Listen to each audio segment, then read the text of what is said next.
em Marcos, capítulo 16. Para quem esteve no culto da ressurreição, foi exatamente este texto. Quando o pastor Marcos o abriu, eu pensei, pronto, já me está a estragar a pregação. Pronto, já foi. Mas creio que não.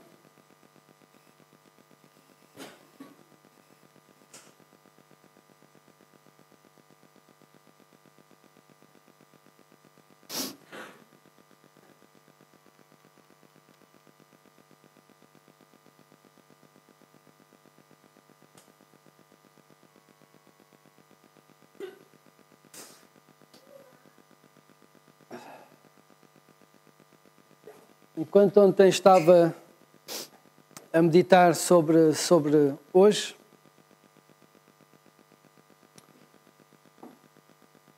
eu disse ao Senhor, este tema, esta pregação é a mais importante da minha vida. Porque ela fala sobre a ressurreição. Não há nada mais importante a pregar do que isto.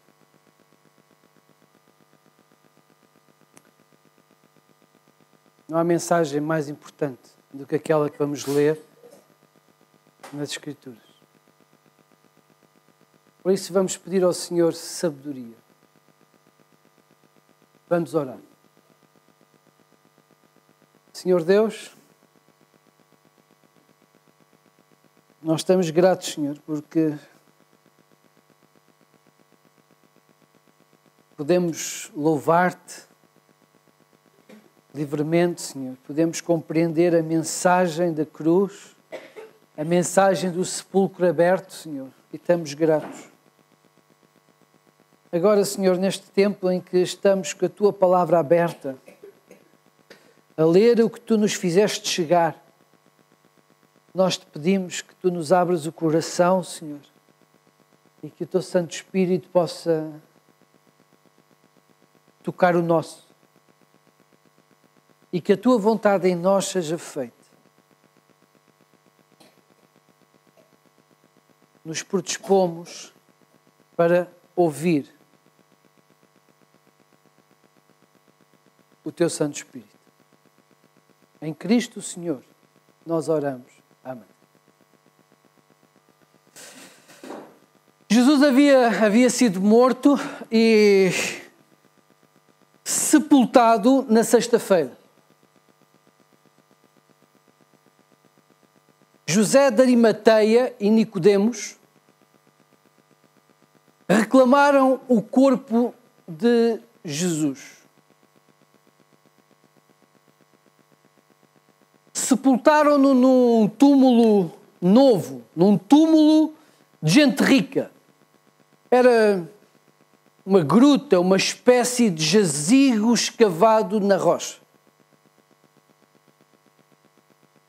Ali naquela gruta havia então uma espécie de leito, de cama ou de mesa, como queiram, onde era colocado o corpo, onde foi colocado o corpo de Jesus. Fecharam o sepulcro. Marcos diz-nos que foi com uma grande pedra. Há um documento, que é o Código de Beza, que diz que aquela grande pedra eram precisos cerca de 20 homens para a mover.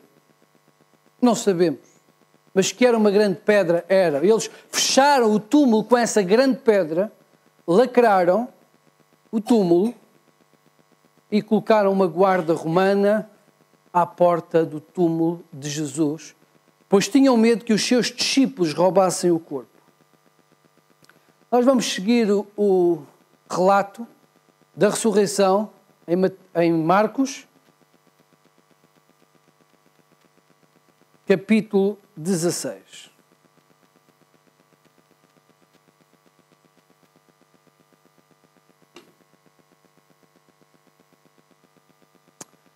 Passado o sábado, Maria Madalena, Maria, mãe de Tiago, Salomé compraram aromas para irem embalsamá-lo. E muito cedo, no primeiro dia da manhã, ao despontar do sol, foram ao túmulo. Diziam umas às outras: quem nos removerá a pedra da entrada do túmulo? E olhando, viram que a pedra já estava removida, pois era muito grande.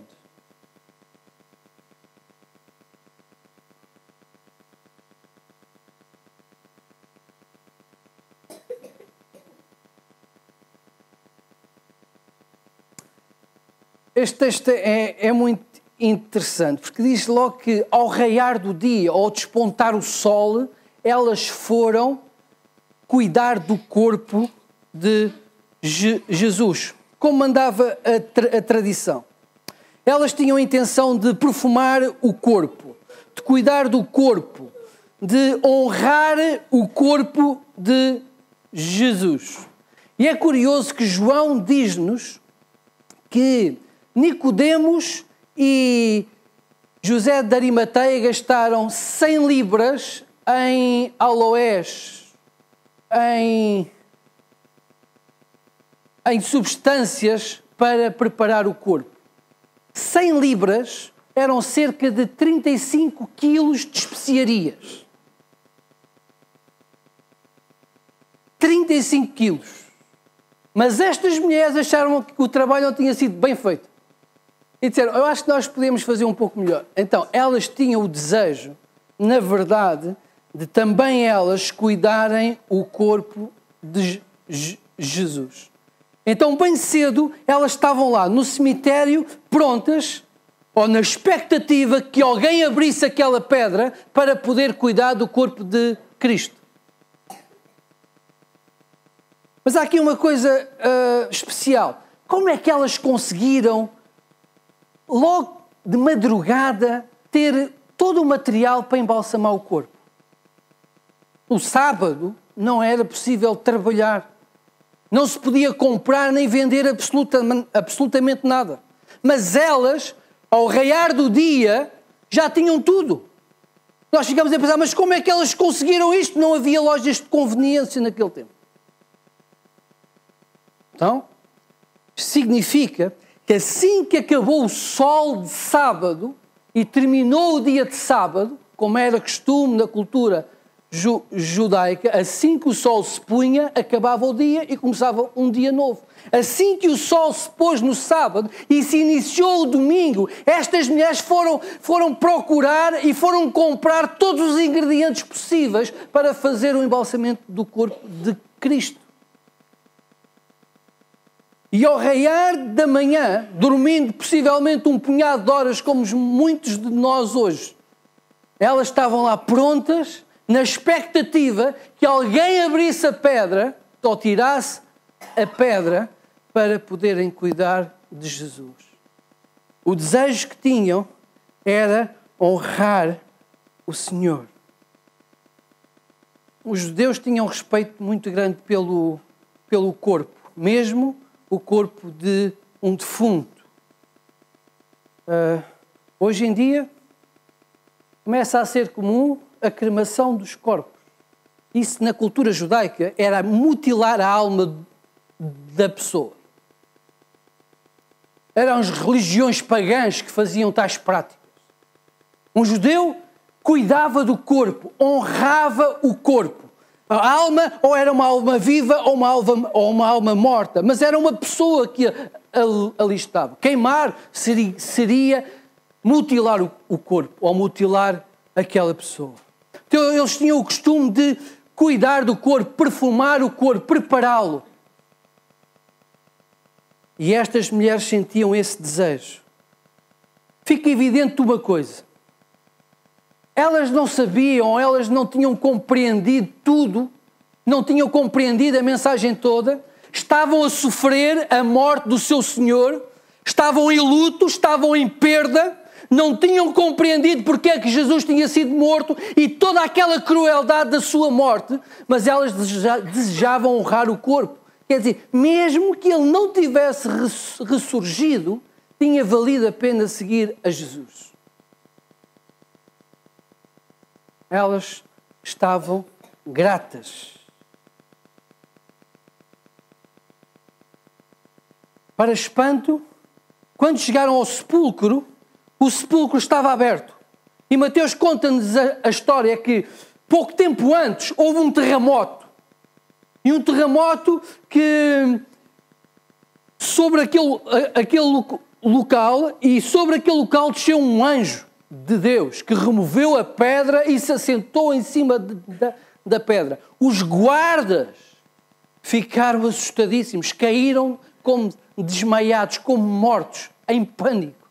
Mateus diz-nos que o aspecto do anjo era como um relâmpago e as suas vestes mais brancas do que a própria neve. Era um ser do outro mundo. Quando eles viram aqueles homens de armas na mão, quando viram o anjo, eles apavoraram-se, eles aterraram-se, eles caíram assustados de medo. E aquelas mulheres entram então no túmulo e não estava lá o corpo. Mas também viram o anjo. Versículo 6, versículo 7.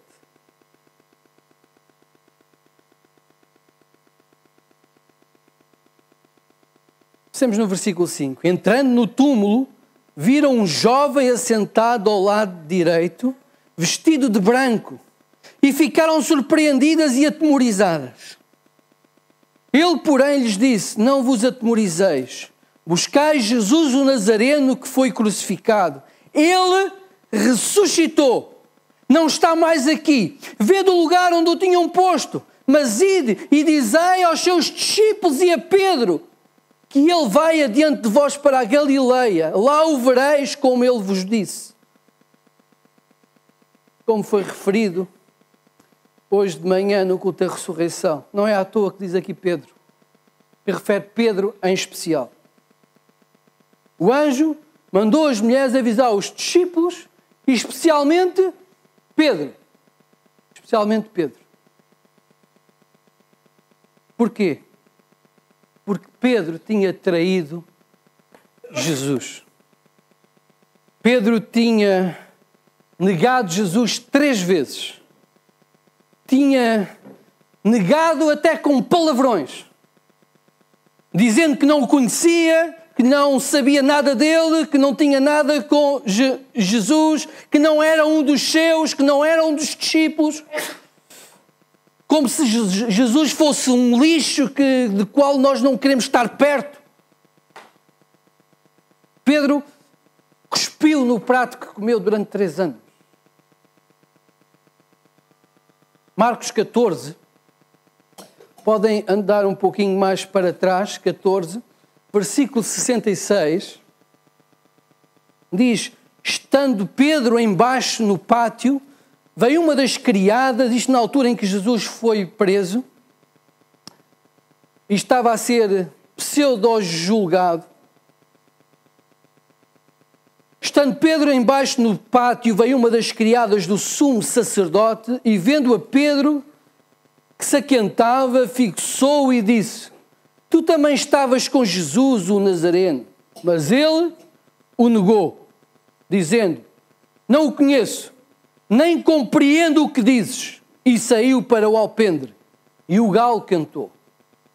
E a criada, vendo, tornou a dizer aos circunstantes: este é um deles. Mas ele, outra vez, o negou. E pouco depois, os que ali estavam disseram a Pedro: verdadeiramente és um deles, porque também és galileu. Ele, porém, começou a praguejar e a jurar: não conheço esse homem de que falais. E logo cantou o galo pela 2ª vez. Então Pedro se lembrou das palavras que Jesus lhe dissera: antes que 2 vezes cante o galo, tu me negarás 3 vezes. E caindo em si, desatou a chorar. Horas antes, Jesus havia avisado Pedro e os seus discípulos que seria preso e que eles se iriam escandalizar na sua prisão. Pedro, na altura, versículo 27, capítulo 14.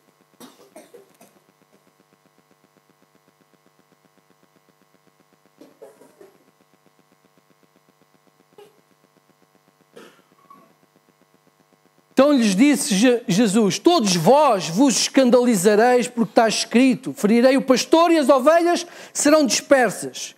Mas depois da minha ressurreição, irei adiante de vós para a Galileia. E disse-lhes Pedro: ainda que todos se escandalizem, eu jamais. E respondeu-lhe Jesus: em verdade te digo que hoje, nesta noite, antes que 2 vezes cante o galo, tu me negarás 3 vezes. E ele insistia com mais veemência: ainda que me seja necessário morrer contigo, de nenhum modo te negarei. E assim disseram todos concordaram. Horas depois, Pedro estava a dizer: eu não conheço este homem, não sei quem é, não faço parte dele, nem quero estar perto. E agora o anjo dizia às mulheres: eu vou para a Galileia, onde estava marcado o encontro. E diz aos discípulos, e diz a Pedro: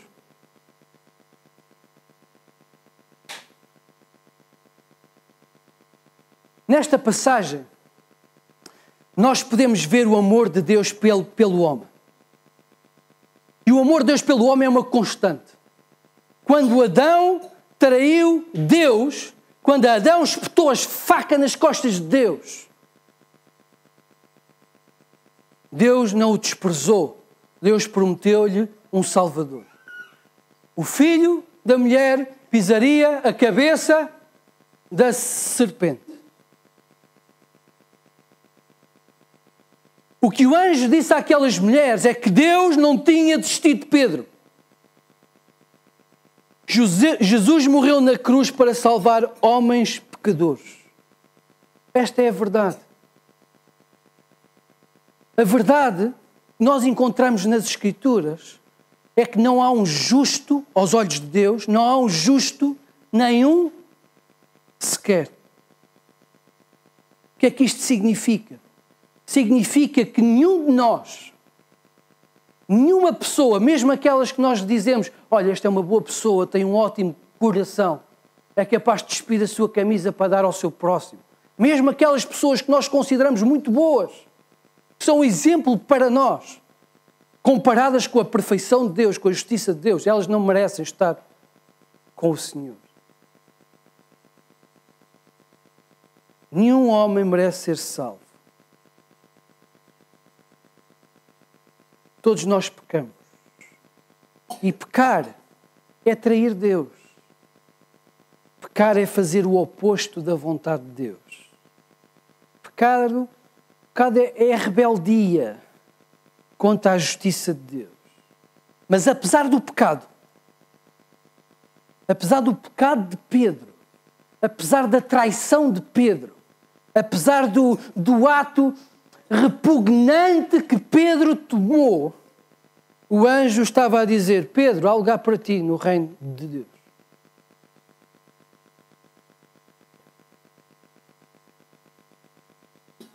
O anjo disse àquelas mulheres: o encontro na Galileia está marcado e Jesus vai encontrar-se lá com Pedro.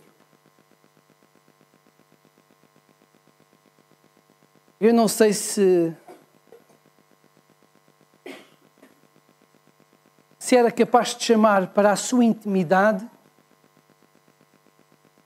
alguém que o tivesse traído na sua maior dificuldade. Era capaz de chamar para si alguém para estar na sua intimidade, alguém que o traísse na hora de maior dificuldade?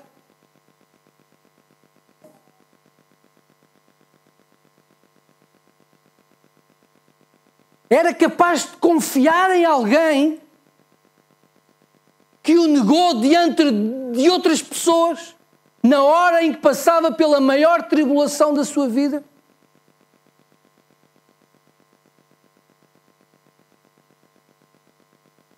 Era capaz de confiar em alguém, chamar, encontrar-se com alguém, sentir amor por alguém que negou conhecê-lo e que não queria saber nada de si?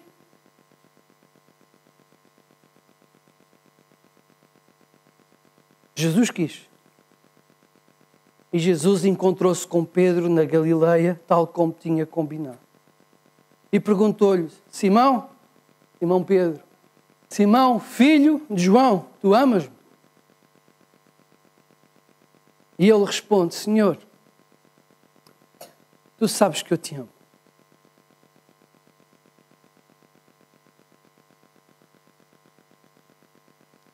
Pedro voltava a assumir o seu amor por Jesus. Mas agora com a consciência que não era nenhum super-homem espiritual, mas era um pecador falho, carente da graça de Jesus. E Jesus faz-lhe a pergunta 3 vezes, tantas quantas as vezes que ele o negou. E ele diz: Senhor, tu sabes que eu te amo. E Jesus então diz-lhe: apacenta as minhas ovelhas. Por outras palavras, Jesus disse: Pedro, há lugar para ti no meu reino. Eu continuo a contar contigo no meu serviço. Isto é graça. A graça, como habitualmente dizemos, é um favor imerecido, que nós não merecemos. Mas recebemos por amor de Deus. E é curioso que a passagem segue com a história de Maria Madalena. Versículo 9. Havendo ele ressuscitado de manhã cedo, no primeiro dia da semana, apareceu primeiro a Maria Madalena, da qual expelira 7 demónios. E partindo ela, foi anunciá-los àqueles que, tendo sido companheiros de Jesus, se achavam tristes e choravam. Estes, ouvindo que ele vivia e que fora visto por ela, não acreditaram. É curioso que tenha aparecido a Maria Madalena. Quem era esta mulher? A Bíblia conta-nos que ela era alguém que tinha tido 7 demónios. Lucas 8:2, e também nesta passagem nós vemos que Maria Madalena era uma ex-possessa de 7 demónios. Ela vivia em Magdala, uma cidade a sudoeste do mar da Galileia. Esta cidade era conhecida pela prostituição. Por isso é que muitas vezes se diz que Maria Madalena era prostituta. A Bíblia não diz nada disso. Mas a fama que ela tem foi que era uma ex-prostituta. Mas a Bíblia de facto não fala nisso. O que a Bíblia fala é que ela era uma escrava de Satanás. Os demónios, os 7 demónios dominavam o seu corpo, dominavam a sua vida. Ela não tinha vontade própria, porque era uma presa espiritual. Um possesso é um boneco nas mãos de Satanás, a quem ele deseja destruir e humilhar. Esta mulher não era uma pessoa feliz. Era impossível sentir alguma felicidade. Ela espiritualmente era miserável. Ninguém pode ser mais baixo do que um possesso. Ela estava no mais profundo estado da dignidade humana. Esta mulher não podia ter relacionamentos sadios com ninguém.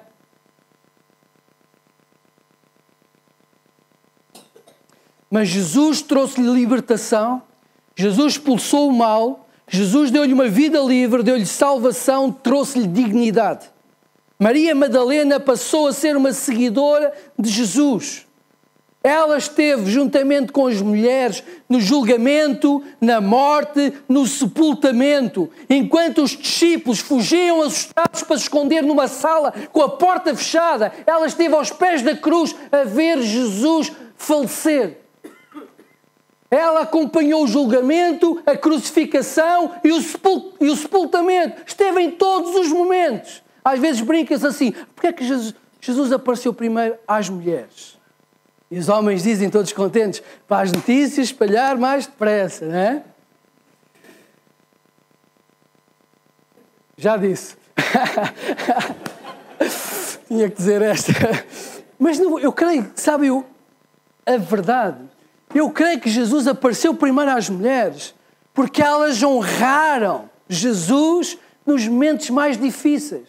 Os discípulos estavam assustados, estavam com medo, estavam fechados. E estas mulheres foram verdadeiras heroínas na fé. E Jesus honrou a fé destas mulheres.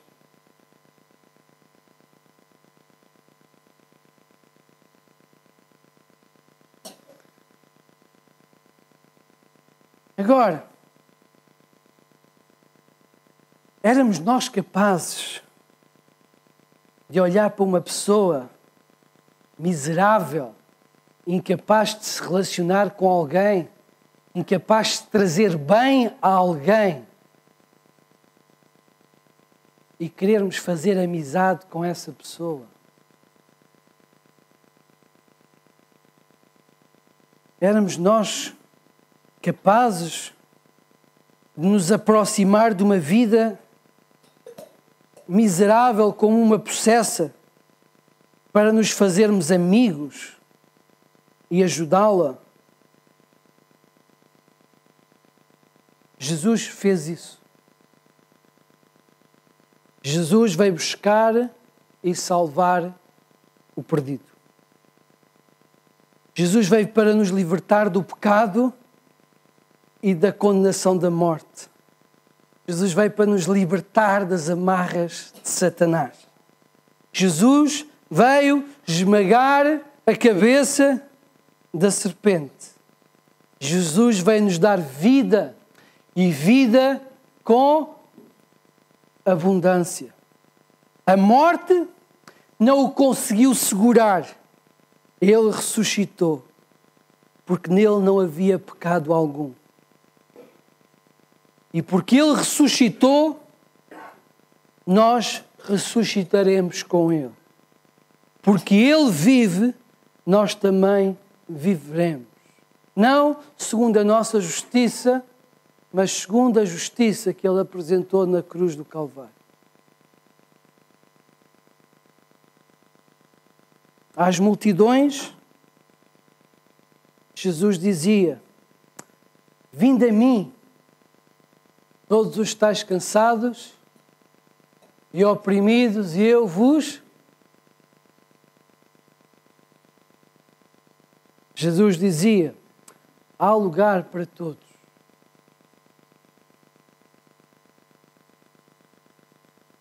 Jesus fez homem, viveu como homem entre os homens para morrer por eles, para morrer pelos homens. E tudo isso que Jesus fez, Ele tinha como objetivo fazer-nos um convite para passarmos com Ele a eternidade. Há lugar para todos. Ele prometeu aos seus discípulos, João 14, peço que projetem.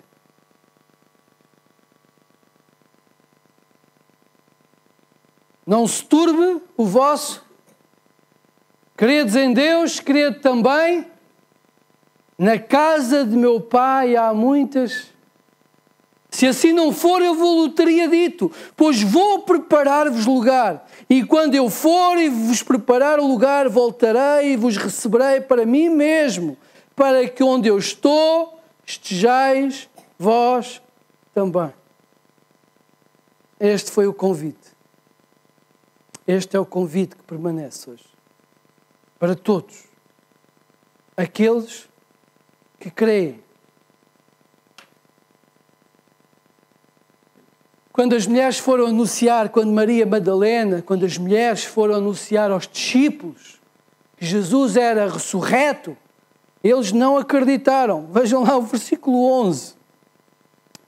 O versículo 11 diz: Estes, ouvindo que ele vivia e que fora visto por ela, não acreditaram.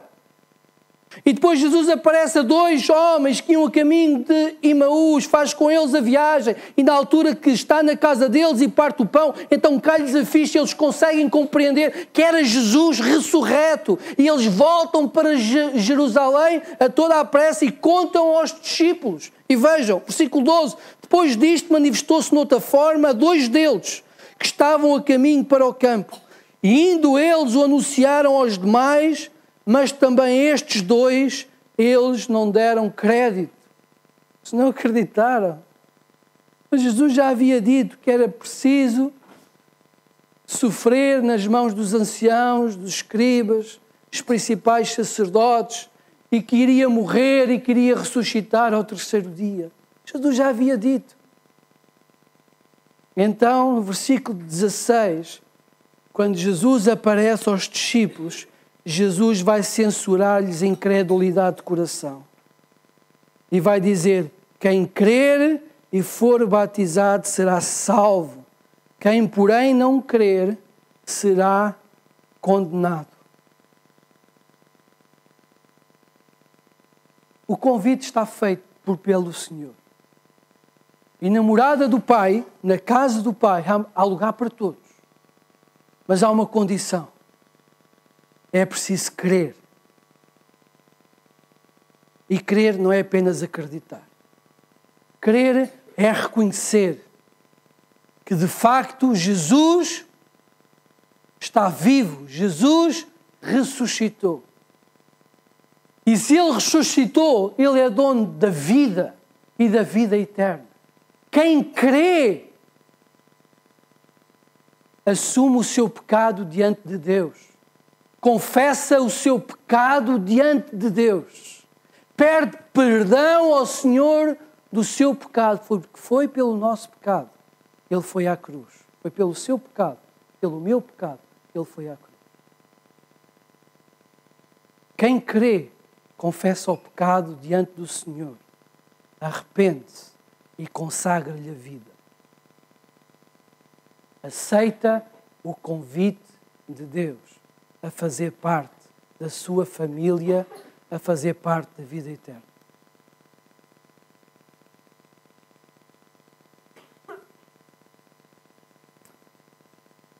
E pela eternidade, no lugar que Jesus nos foi preparar, não há os sofrimentos que nós passamos hoje aqui. Não há as angústias pelas quais nós passamos. Não há as doenças que nos assolam e que nos desanimam e que muitas vezes nos fazem desesperar. Não vamos ter os problemas com os nossos filhos, que nos inquietam. Não vamos ter problemas financeiros. Não vai escorrer uma única lágrima do nosso rosto. E já não haverá luto, nem qualquer outro tipo de tristeza. Porque habitaremos para sempre na graça e do amor de Jesus. Então, é preciso crer para aceitar o convite. Se nunca creu, se nunca compreendeu o que significa crer em Jesus, hoje é o dia em que o poderá fazer.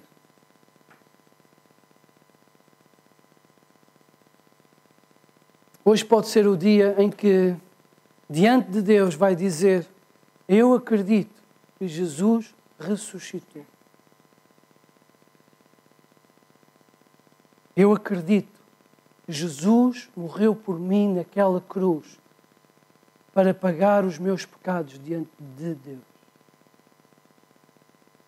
Vai dizer: eu não tenho vivido por esta graça e eu não tenho valorizado o que Jesus fez por mim, mas a partir de hoje eu quero pedir perdão e eu quero viver segundo a graça de Jesus. Hoje pode ser o dia em que pela primeira vez verdadeiramente irá falar com Deus e vai pedir perdão pelo seu pecado. que vai lamentar o seu pecado. Porque foi esse pecado que fez Jesus sofrer na cruz do Calvário.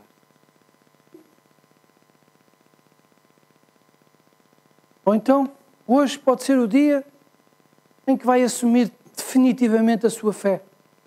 Já a queria há algum tempo, mas nunca assumiu um compromisso sério com Deus. E hoje vai dizer, não, eu quero, porque nada mais importante existe do que seguir aquele que deu a sua vida por mim. E talvez hoje decida dar testemunho da sua fé nas águas e dizer ao mundo, eu sou uma testemunha. Eu creio que Jesus ressuscitou.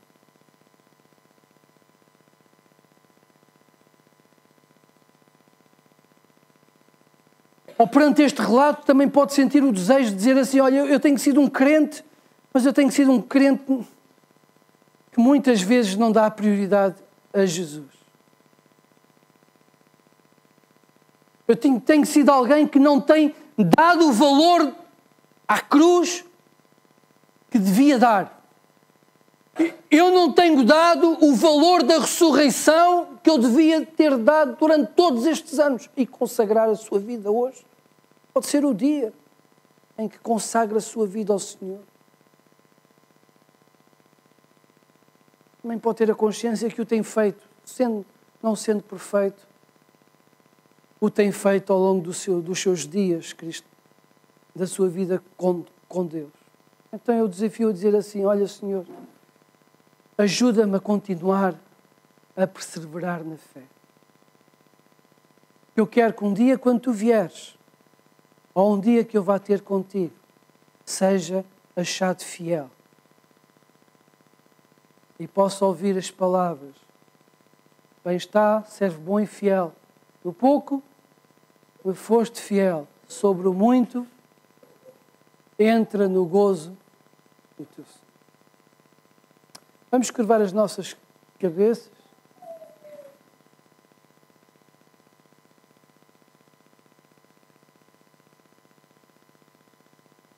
Fechar os nossos olhos. Eu quero perguntar, alguém hoje está aqui que passou a crer pela primeira vez? Alguém hoje diz assim, eu de facto, eu hoje creio em Jesus. Eu creio na ressurreição, eu creio que Ele morreu por mim para me salvar. Eu creio. Eu hoje compreendi, eu me curvo diante do Senhor. Alguém está aqui pela primeira vez? Que pode dizer isto pela primeira vez? Eu vou pedir que levante só um dos seus braços, que eu quero orar por si. Alguém está pela primeira vez? Que pode dizer isto pela primeira vez? Eu creio em Jesus ressurreto. Eu quero aceitá-lo como meu Deus, como meu Senhor. Alguém quer assumir este compromisso diante de Deus? É uma coisa que vai fazer com Deus. É uma decisão que vai fazer com Deus. Um compromisso de vida. Uma aliança. Alguém quer aceitar Jesus como Senhor da sua vida? Eu peço, por favor, que levante o seu braço e diga, amém, eu quero.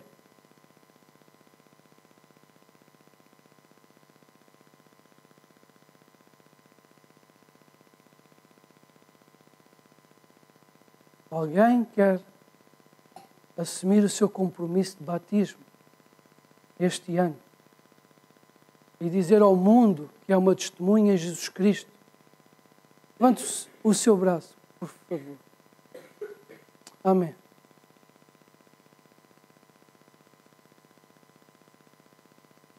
Alguém acha que pode viver ou tem consciência que deve viver a vida de uma forma mais consagrada ao Senhor? Eu gostava que levantasse o seu braço e dissesse assim, olha, eu não sou perfeito, mas eu quero fazer melhor.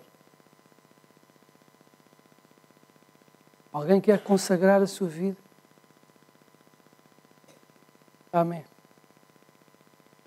Eu não vou pedir para vir aqui à frente, não tenha medo. Eu quero que assuma esse compromisso diante de Deus. Alguém quer consagrar a sua vida? Diga, levanta o braço. Deus está a ver, ninguém mais está a ver. Eu quero consagrar a minha vida. Eu quero consagrar a vida da minha família. Eu quero lutar pela vida do meu marido ou da minha esposa, dos meus filhos. Eu quero apresentá-los diante de Cristo ressurreto.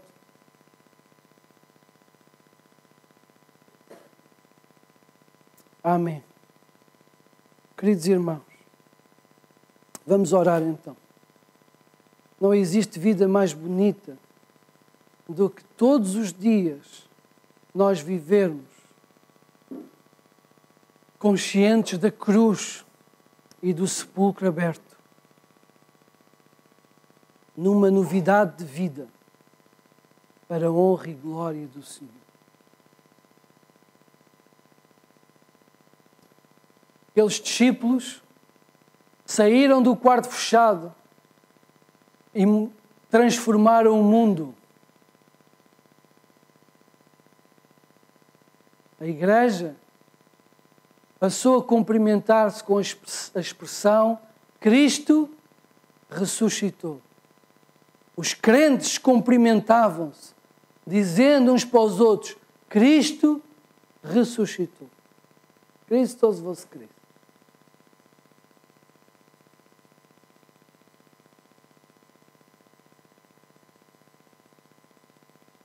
E esta é a mensagem que nós temos para o mundo. A mensagem de esperança, a mensagem que no reino de Deus há lugar para todos. Oremos. Senhor Deus, nós queremos consagrar as nossas vidas, Senhor. Teu amor nos constrange. Muito de Pedro, muito de Maria Madalena, muito dos discípulos fechados no quarto, trancados. Muito deles está na nossa vida também, Senhor. E a verdade é que nem sempre nós cumprimos aquilo que era suposto. E nem sempre testemunhamos, Senhor.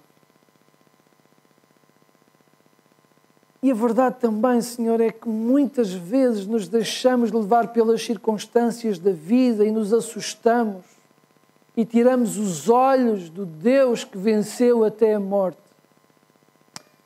Mas perdoa-nos cada vez que fazemos isso, Senhor. Aumenta a nossa fé.